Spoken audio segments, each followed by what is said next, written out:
Good afternoon and welcome to Pakistan Today from our Islamabad studio. I'm Chris Taylor. Pakistan is set to host the next round of talks between the United States and Iran on July 11th, according to reports. The negotiations are expected to focus on U.S. sanctions on Iran, Iranian frozen assets, and Tehran's nuclear program. Reports say Iran will determine the level of its delegation after the funeral of Supreme Leader Ali Khamenei. The upcoming talks follow recent negotiations in Switzerland and mediation efforts by Pakistan and Qatar aimed at advancing the recently signed Memorandum of Understanding. Iran's parliament speaker Mohammad Bagher Ghalibaf has called on Muslim countries across the region to put aside their differences and strengthen cooperation. Speaking during a meeting with a Hezbollah delegation, Ghalibaf said regional security and economic growth depend on closer ties among neighboring states. He urged Islamic nations to stand together and reaffirmed that the recently signed Memorandum of Understanding reflected recognition of Iran's regional allies.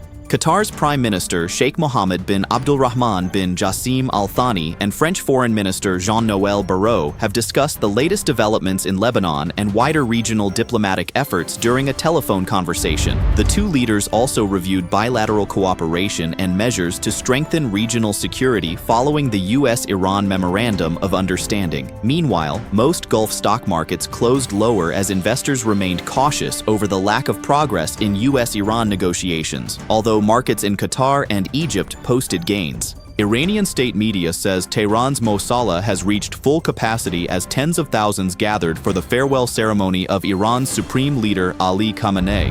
According to IRIB, crowds spilled into surrounding streets, prompting organizers to ask mourners to keep their visits brief to allow others to enter the venue. Senior political, military, and religious figures, including Ahmad Vahidi, attended the ceremony. State media described the gathering as one of the largest public ceremonies held in Tehran in recent years. Turning now to Pakistan, the United States has reaffirmed its commitment to strengthening ties with Islamabad as America marks the 250th anniversary of its independence. U.S. Chargé d'Affaires Natalie Baker said the relationship is built on mutual respect, sovereignty, security, and shared prosperity. As part of the Freedom 250 celebrations, several landmarks in Islamabad and Lahore, including the Pakistan National Monument and Lahore Fort, were illuminated in the colors of the American flag. The National Disaster Management Authority has issued a fresh weather alert, warning of rain, strong winds, and thunderstorms across northern and central Pakistan from July 7th through July 10th. The heaviest rainfall is expected on July 7th, affecting Islamabad, Azad Kashmir, Gilgit-Baltistan, Khyber Pakhtunkhwa, northern Punjab, and parts of Balochistan. While no major river flooding is currently forecast, authorities say localized flash floods and rising water levels in streams and hill torrents remain possible. Since June 26th, at least 17 people have lost their lives in rain-related incidents, and residents in vulnerable areas are being urged to remain alert and follow official advisories.